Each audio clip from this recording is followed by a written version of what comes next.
Hello friends, welcome back once again. Friends, हम लोग पिछले क्लास में कुछ पॉइंट जाने थे और हम लोग पौधों के आकार की संरचना के बारे में चर्चा कर रहे थे। और पौधों के आकार की संरचना में हम लोग पुष्प तक के आकार की संरचना को जाने थे कि पुष्प का आकार की संरचना कैसा होता है। अब हम लोग को जानना था, क्या मैंने बताया था कि उसके अंदर फल बीती होती है, फल होता है, सॉरी अंडाशय होता है, बीजांड होता है। तो ये सारी हमने कल पिछले क्लास में हमने पढ़ ली थी। अब हम लोग को जानना है क्या है, तो अब जानना है आपको बीजांड विन्यास। क्या जानना है? बीजांड विन्यास, कि बीजांड निकलते हैं तो कैसे। पहले हम लोगों ने पुष्प जानने से पहले पुष्प विन्यास जाना था। अब बीजांड जानने से पहले बीजांड विन्यास जानेंगे। फिर उसके बाद उसके अंदर बीज कैसे तैयार होता है, वो सारी चीजें। फिर आपका फूल का स्ट्रक्चर, ये सारी बातें जानेंगे।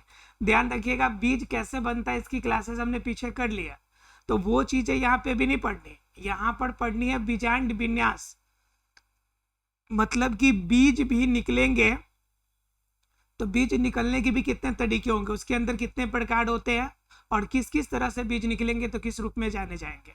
यानी एक बीजपत्री का अलग होगा, द्विबीजपत्री का अलग होगा, सबका अलग अलग केसेस के बारे में हम लोग चर्चा करेंगे। ठीक है, तो कह रहे हैं कि बीजांड विन्यास की बात की जाए तो बीजांड विन्यास वास्तव में क्या होता है कि अंडक जो होते हैं ना,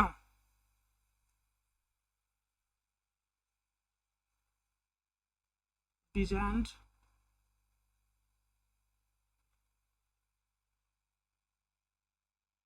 बीजांड विन्यास, तो बीजांड विन्यास वास्तव में कैसे बनेगा। जो अंडक होगा और अंडक के अंदर निषेचन की क्रिया होगी और इसके बाद बीजांड बनेगा आपका। यही तो बनता है आपका बीजांड। तो यह आपका अंडक निकलने और बीजांड बनने की प्रक्रिया जो होते हैं, वह वास्तव में कितने तरह के अंडक किस किस रूप में निकल सकते हैं और कितने तरह के बीजांड आपके तैयार हो सकते हैं, इनके केसेस में हम लोग को जानना है। तो बीजांड विन्यास की बात की जाए तो अलग अलग प्रकार के आपको विभिन्न रूपों में नाम लिया जाता है कि अलग अलग प्रकार के बीजांड विन्यास होते हैं। बीजांड विन्यास समझ में आ रहा है आप लोग को, कि बीजों को निकलने का तरीका, जैसे अंडक होता है उसके अंदर, तो अंडक निषेचन की क्रिया के भाग लेगा। अब निषेचन की क्रिया में जो अंडक भाग लेगा तो किसी के अंदर एक अंडपी होगा, युक्तांडपी होगा, बहुअंडपी होगा। ये हमने आपको बताया था कि अलग अलग रूप में आपके अंडक हो सकते हैं कि एक को आपका बीजांड के अंदर सिर्फ एक ही अंडक हो सकता है एक से ज्यादा हो, फिर हो सकता है दो हो, दो से ज्यादा हो। तो इस तरह की बहुत सारे केसेस आती है। तो इन सभी केसेस में किस किस नाम से हम लोग जान सकते हैं, इनके बारे में हम लोग को जानना है। तो पहले हम लोग जानेंगे सीमांत के बारे में। ठीक है, किसके बारे में जानेंगे हम लोग? सीमांत के बारे में। तो सीमांत बीजांड विन्यास कैसा होगा, तो सीमांत कहता है कि बीजांड के अंदर, अर्थात बीजांड में अंडक क्या हो, अंडक किनारे पर हो, किनारे किनारों पर हो,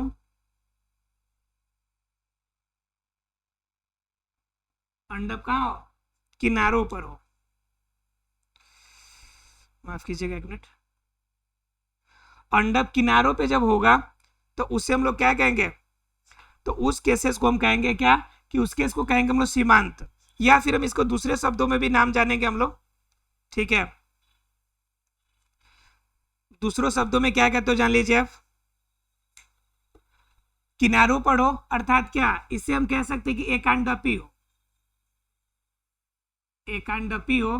तो यह कंडीशन आपका एकांडपी हो, तो यह कंडीशन हमारा क्या कहलाएगा, यह कहलाएगा सीमांत बीजांड विन्यास। मतलब क्या, बीजांड जो होंगे अंडक, बीजांड में अंडक जो होंगे दोनों किनारे पे होंगे, बीज के अंदर दोनों किनारे पे होंगे। तो इस कंडीशन में निषेचन की क्रिया एक ही जगह होगी, तो यह केस आपका कहलाता है एकांडपी। क्या कहलाता है, यानी उसके अंदर एकांडपी हो तो यह केस आपका क्या कहलाएगा, सीमांत बीजांड विन्यास। सीमांत बीजांड विन्यास पहला केस। दूसरा होता है स्तंभीय। दूसरा कौन सा केस होता है, स्तंभीय, स्तंभीय बीजांड विन्यास। तो स्तंभीय का मतलब क्या होता है कि इनके अंदर स्तंभ बन जाए। स्तंभ बनने का मतलब क्या हो गया, कि बीजांड के अंदर, यानी बीजांड में एक से अधिक, एक से अधिक कमरा हो, एक से अधिक कमरा हो। तो अब बात आती है कि कितने कमरे होंगे। तो दरअसल क्या होगा कि इनके अंदर जितना बीजांड होगा उतने ही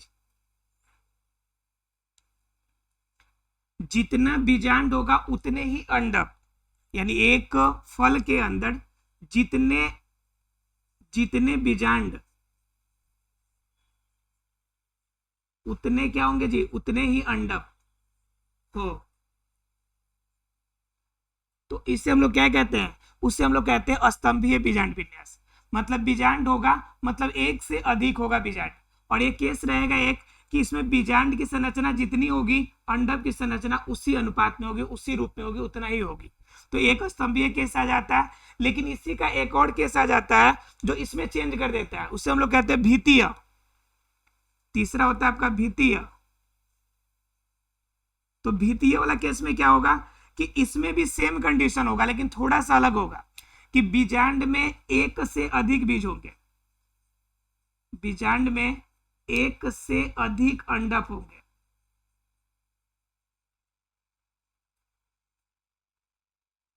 एक से अधिक अंडक हो, तो एक से अधिक अंडक हो तो इसके अंदर ऐसा नहीं कि जितना बीजांड उतना ही अंडक, ऐसा केस नहीं है। यह अपने आप में बहुत रूप में हो गया, यानी कि बहु अंडक के रूप में रहेगा। किसके रूप में रहेगा, बहु अंडक के रूप में, अर्थात एक बीज के अंदर भी बहुत सारे हो सकते हैं। जैसे नींबू में देखते हैं आप लोग, जैसे नींबू में देखते हैं आप लोग, संतरा में देखते हैं आप लोग, तो ये सभी किसके अंदर है, किसके एग्जाम्पल में आएंगे, ये होंगे भीतीय बीजांड विन्यास के। अर्थात बीजांड विन्यास हमने अभी तक तीन जाना, एक सीमांत कि एक अंडपी होगा और बीजांड में जो अंडप होंगे दोनों किनारों पर होंगे। एक होता है आपका स्तंभीय। स्तंभीय में क्या होगा कि बीजांड में एक से अधिक अंडप हो, लेकिन एक केस है कि जितने बीजांड होंगे उतने ही अंडप होंगे। और थर्ड केस है आपका बीजांड में एक से अधिक अंडप हो, अर्थात कि वो बहु अंडपी हो। ऐसा नहीं हो कि जितना आपका बीजांड होगा उतना ही होगा, एक बीजांड के अंदर भी अंडपों की संख्या अधिक हो सकती है। जैसे एग्जाम्पल में नींबू संतरा, तो इस कंडीशन में आपका क्या कहलाएगा, भीतीय कहलाएगा। ठीक है। और आपका चौथा होता है मुक्त स्तंभी।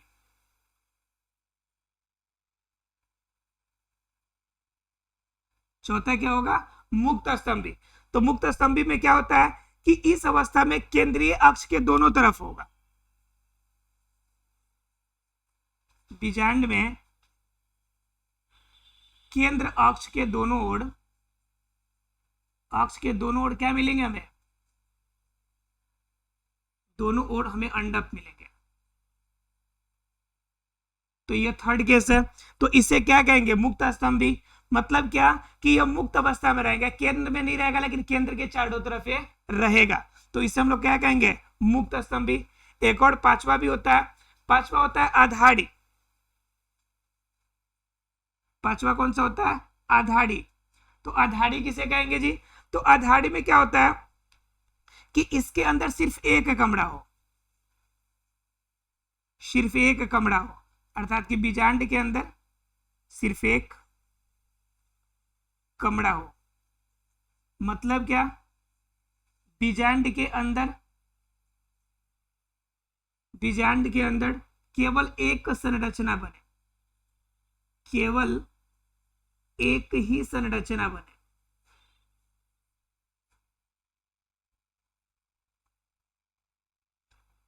तो इसे हम लोग क्या कहेंगे, आधारी, यानी आधारभूत है, यानी सबसे छोटी इकाई है कि इसके अंदर क्या होगा, आधार तैयार होगा। तो केवल एक ही कमरा होगा और बीजांड के अंदर केवल एक ही संरचना भी विकसित होने वाली है, तो ये आधारी हो जाता है। और एक होता है क्या कि आपका परिभीतीय है। तो परिभीतीय में क्या होता है कि अंदर ही क्या होता है कि बीजांड का आपका क्या होता है, बीजांडासन उत्पन्न हो जाता है। ठीक है, उसको क्या कहते हैं, परिभीतीय। कहां लिखते हैं, चलिए ऊपर लिख देते हैं, परिभीतीय। इसमें क्या होगा कि बीजांड के भीतर ही, बीजांड के अंदर ही, अंदर ही क्या हो जाए, बीजांडासन,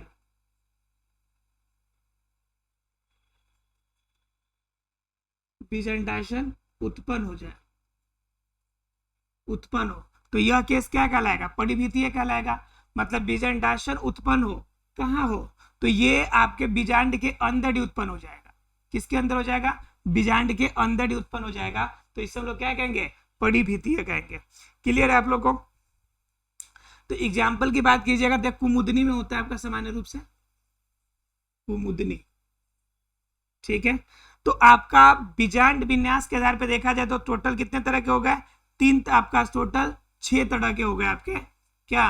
बीजांड विन्यास। एक सीमांत होंगे जो एक अंडपी और बीजांड के दोनों तरफ। स्तंभीय में क्या होगा कि एक से अधिक कमड़ा होगा, अर्थात कि जितने बीजांड उतने अंडप। तीसरा केस है आपका बीतीय की एक से अधिक होगा, अर्थात कि बहुअंडप होगा। एक बीजांड के अंदर भी एक से अधिक क्या मिलेगा हमें?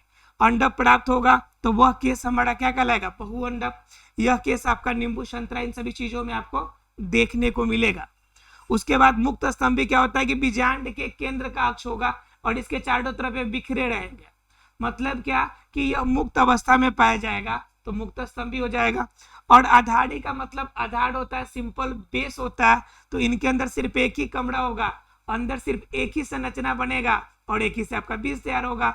और परिभीतीय में क्या होता है? बीजांड के अंदर ही आपका बीजांडासन उत्पन्न होगा, तो यह कंडीशन आपका क्या कहलाएगा? परिभीतीय कहलाता है। तो बीजांडासन आशा क्लियर हो गया होगा, सॉरी बीजांड विन्यास, कि बीजांड विन्यास कितने तरह के होते हैं और किस रूप में इनका नामकरण किया जाता है। क्लियर है? अगर ये क्लियर है तो थोड़ा सा जान लेंगे हम लोग फल के बारे में। बीज का क्रिया क्लियर, क्योंकि बीज कैसे बनता है इसके बारे में सारी चर्चा हमने पिछले क्लास में कर ली थी, ठीक है। और आपका बीजांड के बारे में पता है कि मुख्य रूप से बीजांड आपका, इसके बाद थोड़ा सा बीज का चर्चा कर लेते हैं, फिर फल का चर्चा कर लेते हैं। पहले बीज का ही कर लेते हैं, बीजांड के बाद बीज का ही चर्चा कर लेते हैं, उसके बाद हम लोग फल का चर्चा कर लेंगे। और बीज जिस समय मैंने बताया था कि बीज कैसे बनते हैं, बीजांड की संरचना कैसे होती है, उस कंडीशन में मैंने बताया था कि बीज तैयार होने में कौन कौन सी प्रक्रिया लगती है, उनके अंदर कितने भाग होते हैं मुख्य रूप से।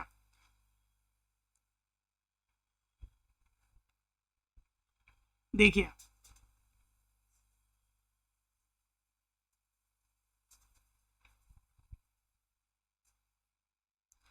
ये पहला था बीजांड विन्यास। अब बीजांड विन्यास के बाद हमें संरचना जानी है बीज की। तो बीज की संरचना क्या होती है? बीज की संरचना के अंदर मुख्य रूप से 2 भाग, एक तो होता है आपका बीज चोल, और दूसरा क्या होता है इसका? चैगमेन होता है, जो क्या करता है? भ्रूणपोष की तरह काम करता है। कुछ में क्या होता है कि विकसित होने के बाद कुछ में टेगमेन क्या हो जाता है? विलुप्त हो जाता है, और सिर्फ क्या बच जाता है? सिर्फ उसका हम लोग का बीज चोल ही हम लोग क्या आते हैं? उपयोग में लाया जाता है, उपयोग में आता है। बात समझ में आ रहा है आप लोग को?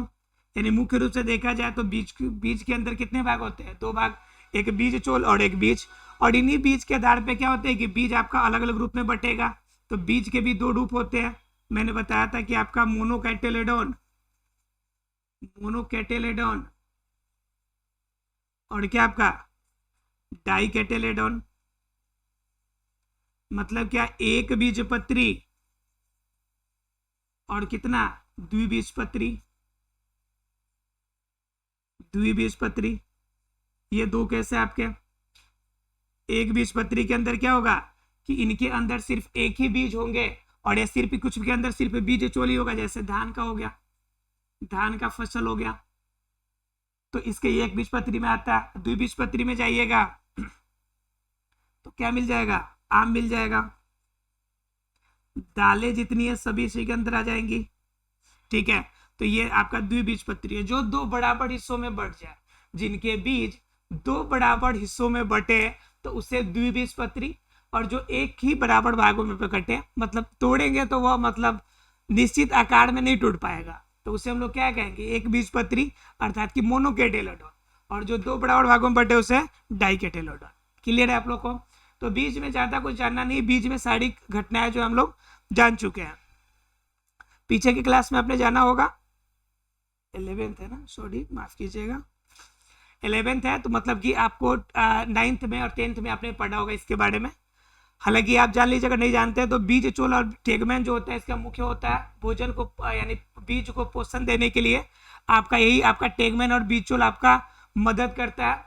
उस कंडीशन में क्या होता है, इन दोनों के जो बीचोल और टेगमेन इन्हीं के जहाँ पे ज्वाइंट होती है, जहाँ पे मिलते हैं, वहीं से आपका दो आकृति निकलती है। एक होती है आपका मूलांकुर, एक क्या होती है मूलांकुर, और दूसरा होती है आपकी परांकुर। क्या होती है, मूलांकुर और परांकुर चोल।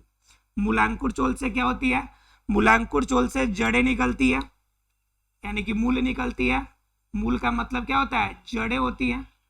और परांकुर से क्या निकलता है, प्ररोह निकलता है, प्ररोह निकलता है। और प्ररोह का मतलब क्या होता है, तना होता है। और तना का मतलब क्या होता है, जो आपका धरती से ऊपर वाला हिस्सा पे हो, जो धरती से ऊपर हो और जो धरती के अंदर हो, वो वाला हिस्सा क्या होगा हमारा, जड़। जो धरती के अंदर हो। बात समझ में आ रही है आप लोग को, कि कहने का मतलब क्या हो गया कि इसके अंदर बात आ जाती है कि मूलांकुर और परांकुर चोल की, तो ये बीज चोल से ही बनते हैं, और जहां पे ज्वाइन करेंगे वहीं से परांकुर और मूलांकुर चोल निकलेगा। ठीक है, और इस कंडीशन से ही क्या बनेगा, नया पौधा बन के तैयार होगा।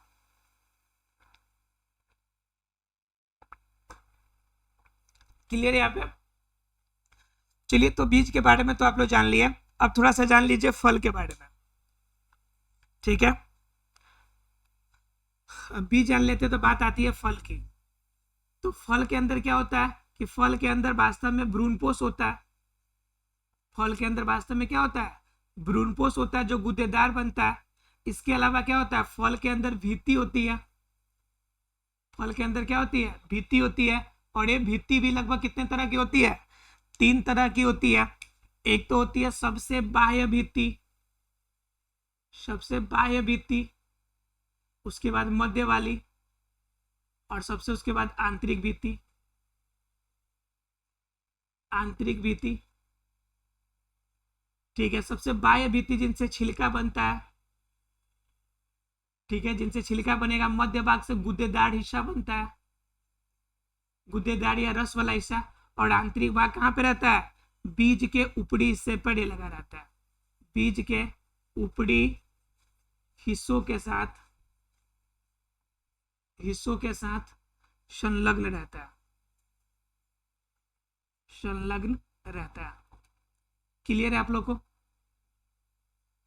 अर्थात फल भित्ति के 2 हिस्से हो जाएंगे, 3 हिस्से। एक बाह्य भित्ति हो जाएगी, मध्य हो जाएगी, और आंतरिक भित्ति हो जाएगी।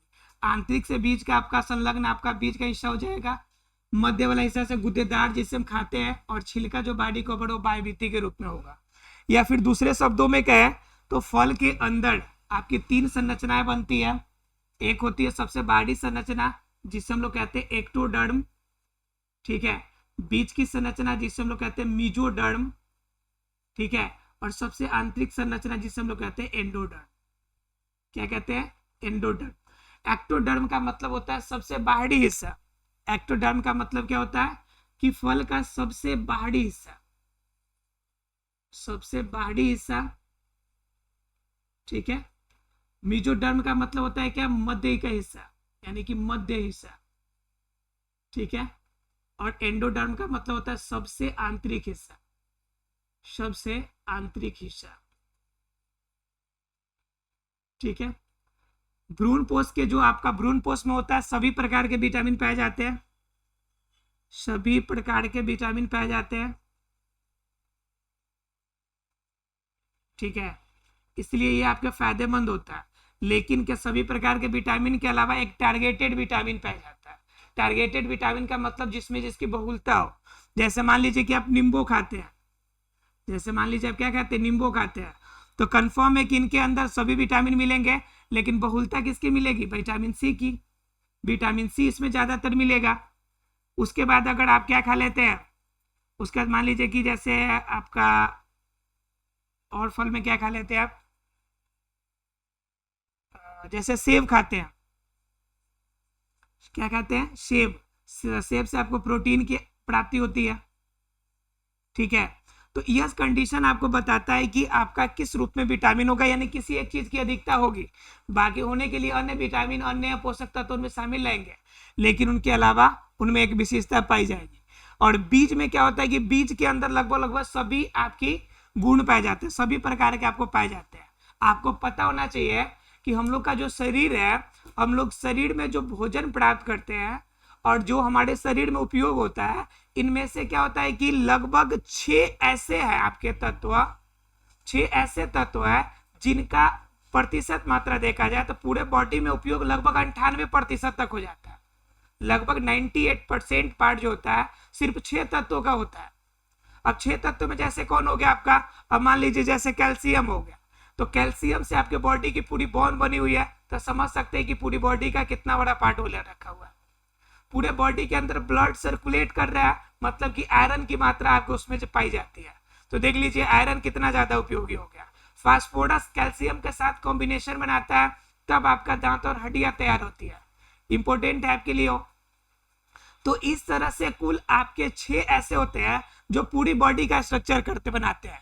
उसी प्रकार पौधों के अंदर पूरा विकास करने के लिए टोटल उनके पास कितने होते हैं, टोटल उनके पास 14 आपके न्यूट्रिएंट्स की जरूरत पड़ती है, यानी 14 पोषक तत्वों से पौधे पूरा विकास करते हैं। और ये 14 पोषक तत्व बीज को चाहिए तब वो नया पौधा बनाएगा। और उसमें भी 2 तरह के होते हैं, एक होता है सूक्ष्म मात्रिक, एक होता है बृहत मात्रिक। मतलब क्या, एक की मात्रा ज्यादा चाहिए और एक की मात्रा कम चाहिए। जैसे देखिए बीज के लिए हमको क्या चाहिए, बीज को विकास के लिए 14 पोषक तत्व चाहिए। कितने पोषक तत्व चाहिए, 14। 14 में कुछ की ज्यादा जरूरत होती है, जैसे नाइट्रोजन है, इसकी मात्रा ज्यादा होती है। वहीं पे चले जाइएगा जिंक, तो जिंक की कम जरूरत पड़ती है। तो इस तरह से क्या होता है, जिसकी मात्रा ज्यादा पड़ती है उसे हम लोग कहते हैं बृहत मात्रिक। क्या कहते हैं उसे, बृहत मात्रिक। और जिनकी कम पड़ती है उसे कहते हैं हम लोग सूक्ष्म मात्रिक, यानी सूक्ष्म मात्रा वाला सूक्ष्म मात्रिक। इंग्लिश में इसे कहते हैं माइक्रो और मैक्रो। कम वाले को माइक्रो बोलते हैं और ज्यादा वाले को मैक्रो बोलते हैं। तो इस कंडीशन में बीज के अंदर भी पोषक तत्व तो लगभग सारा कुछ रहता है जिनसे एक पौधा भी बन सकता है। तो इनके अंदर ज्यादा बीज खाने से तो खैर बेनिफिट है ही, इसीलिए हम लोग दालें खाते हैं और दाल के अंदर प्रोटीन की मात्रा ज्यादा होती है, ठीक है, क्योंकि वो नाइट्रोजन को सिंथेसिस करके राइजोबियम सारा इसी में स्टोर करता है, जिनके वजह से हमारे लिए उपयोगी हो जाता है। फल भी अलग अलग रूप में हमारे लिए फायदेमंद होता है। तो बीज और फल में किसी को दिक्कत नहीं होगा। किसी को अगर दिक्कत नहीं होगा तो दोनों के संरचना के बारे में थोड़ा सा चर्चा कर लेते हैं, एक बीजपत्री और द्विबीजपत्री में, ठीक है। तो एक बीजपत्री और द्विबीजपत्री में क्या डिफरेंसेस होता है और क्यों बनते हैं इसके अंदर, उसके अंदर वो जान लीजिए।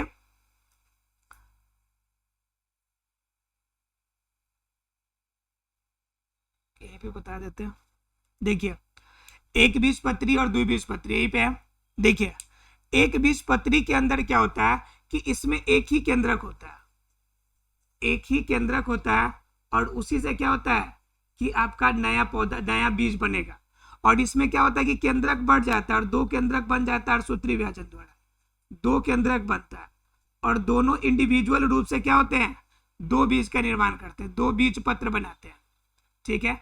लेकिन ध्यान रखना है कि दोनों बीज पत्र जो होंगे एक जगह ज्वाइंट रहते हैं, एक जगह ज्वाइंट रहते हैं, और इसी ज्वाइंट की वजह से क्या होते हैं कि सभी को पोषण तत्व जो होता है, सभी प्रकार के पोषक तत्व इन तक पहुंचते हैं, सभी प्रकार के पोषक तत्व पहुंचते हैं।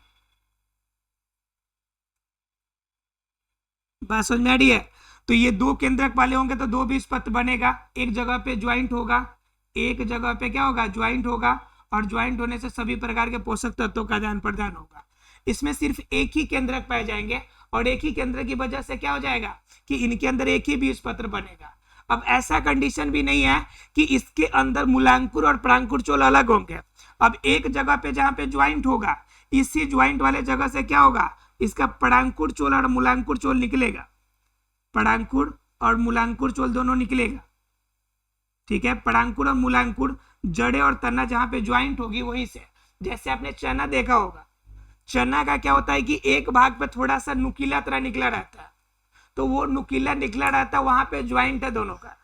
जो नुकीला निकला रहता है तो आप उसे छिलका को हटा के देखेंगे तो क्या मिलेगा आपको, वहां पे एक ज्वाइंट मिलेगा, ठीक है। और वही ज्वाइंट से आपको क्या निकलते हैं, परांकुर और मूलांकुर चोल निकलते हैं। लेकिन एक ही केंद्रक वाला में क्या केस रहता है कि एक ही केंद्रक है, तो एक ही कंडीशन में वहां से एक बीज आपका निकल जाएगा, एक नया पौधा तैयार हो जाएगा। तो इस कंडीशन में ये बन जाएंगे, अर्थात कि 2 कंडीशन, एक बीजपत्री और द्विबीजपत्री का। बीज और फल में किसी को दिक्कत नहीं होगा? क्लियर है सबको?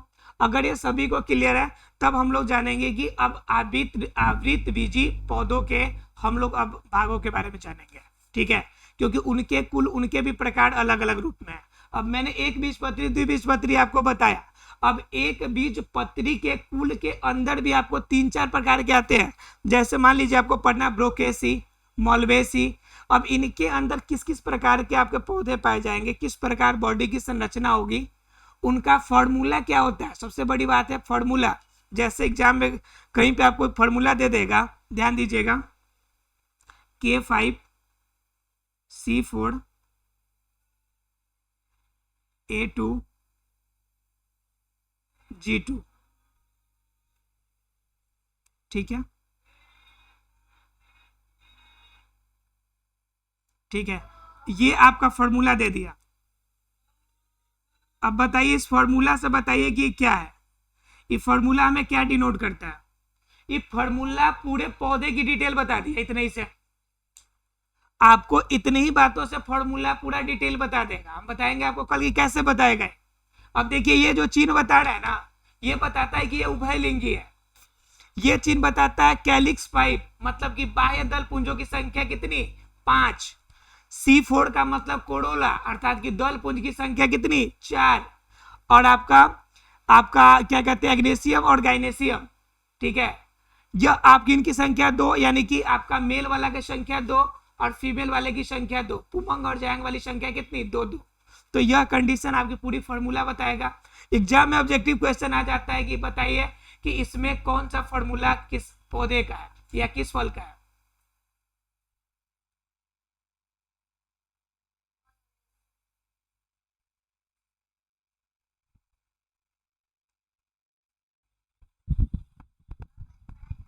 हाँ हो रहा है, आप जाइएगा, हल्ला कीजिएगा तो कैसे पढ़ाई होगा, बोलिए नहीं।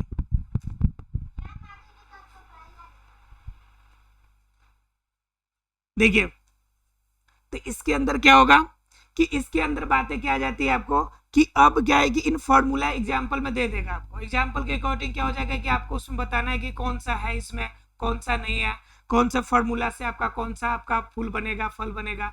तो इस कंडीशन में प्रॉब्लम आते जाते रहते हैं। आशा फ्रेंड्स इसके बारे में हम लोग कल डिटेल में हम आपको बताएंगे। तब तक के लिए थैंक यू वेरी मच, मिलते हैं अगले क्लास में।